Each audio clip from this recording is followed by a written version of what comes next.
मेरा और मेरे समस्त परिवार की तरफ से त्रिबार नमोस्तु महाराज जी, नमोस्तु नमोस्तु नमोस्तु। मेरा प्रश्न ये है महाराज जी कि क्या खराब वास्तु कर्म पर बहुत किस हद तक प्रभावशाली है? देखिए, वास्तु के संदर्भ में अनेक बातें हैं।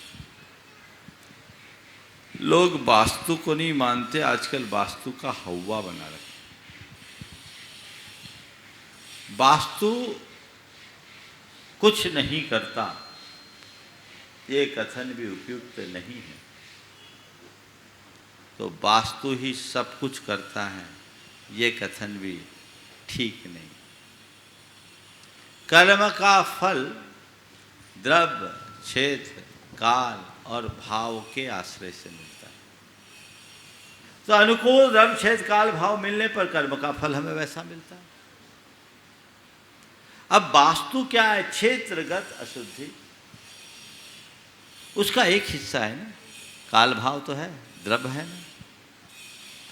तो वास्तु यथासंभव जितना संभव है आप उसे संभालिए, पर केवल और केवल वास्तु पर ही निर्भर रहने की आदत मत डालिए। निमित्त नैमित्तिक संबंध है। बहुत सारे लोग हैं, जब कष्ट परेशानी आती है वास्तु वालों के पास जाते हैं और खूब सारा ठटकरम करवा देते हैं।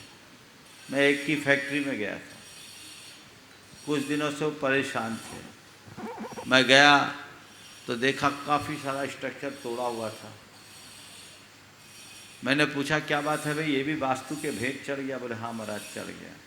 एक बड़े एक्सपर्ट को बुलाया था, उनने दिखाया। एक तो बड़ी बिल्डिंग ही गिरा दी थी, ऑफिस में भी परिवर्तन सब।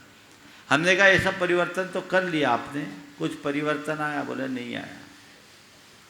हम बोले आएगा भी नहीं। महाराज क्या बोल रहे हो?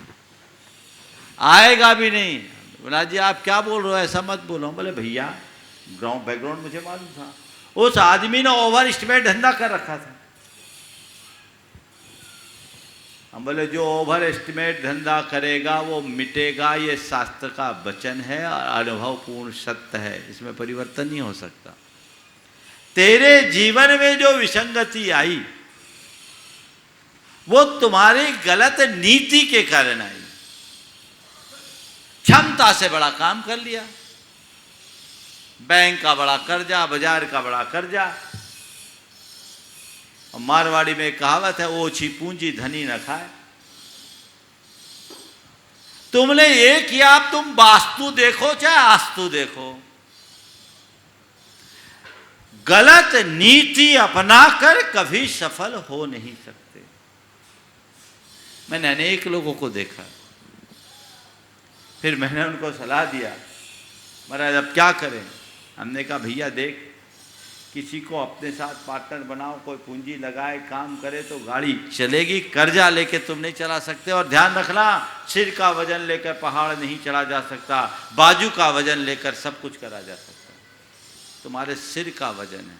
आप सुनकर के आश्चर्य करोगे, उनके ऊपर 90 करोड़ का कर्जा था, ब्याज भरते भरते पस्त थे। क्या होगा? अब तुम वास्तु को दिखाओ चाहे किसी को दिखाओ, वास्तविकता तो समझो। इसलिए अंधविश्वास नहीं। मैंने उनको समझाया, उनको एक आदमी मिल गया, पार्टनर अच्छे से मिल गया।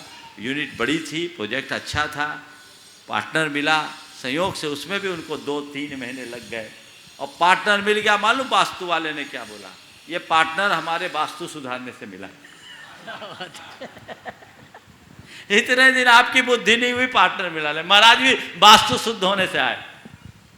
तो ये चीजें लोग ऐसे जोड़ लेते हैं, इसलिए लकीर के फकीर मत बनिए। वास्तु अगर कोई नया निर्माण हो, यथासंभव वास्तु का पालन करें। और पुराने में वास्तु पर तब तक ध्यान न दें जब तक पूरा मिटा के बनाने की स्थिति न। कई लोगों के साथ ऐसा होता है। मैं जब शुरुआत की बात बता रहा हूँ, जब मैंने वास्तु सीखा था 1992-93 की बात में, उस समय एक पुस्तक भी लिख रहा था। अब उस समय क्या हुआ, किसी के घर जाऊं, देखो इसका सीढ़ी खराब है, इसका दरवाज़ा खराब है, इसकी रसोई खराब है, इसकी ये खराब है। मन में विकल्प। आप पढ़ो तो ज्ञान तो कुल बुलाता ही है, तो बड़ा अटपटा लगता था। अब एक बार एक भाई का मंदिर के ठीक सामने उसका घर था और दरवाज़ा एकदम दरवाजे के सामने मिलता जुलता था, एक दो चीज़ें और थी। अब मैंने कह दिया भैया तुम्हारे यहाँ तो कोई ना कोई बीमार रहता होगा। बोले महाराज बीमारी तो लगी हुई है। बोले देख इसकी वजह ये है। अब वो उसको ऐसी सल्ल बैठ गई, 1995 की बात है, वो सुधार कर नहीं पा रहा और दिमाग में बैठ गई। महाराज ने कहा था दरवाज़ा ठीक नहीं है और वो हमारा सारा भाग्य खराब कर दिया। एक दिन मेरे मन में आया कि ये लौकिक ज्ञान है, मेरे काम का नहीं, ये मेरे लिए भी आकुलता उत्पन्न करने वाला, लोगों को भी।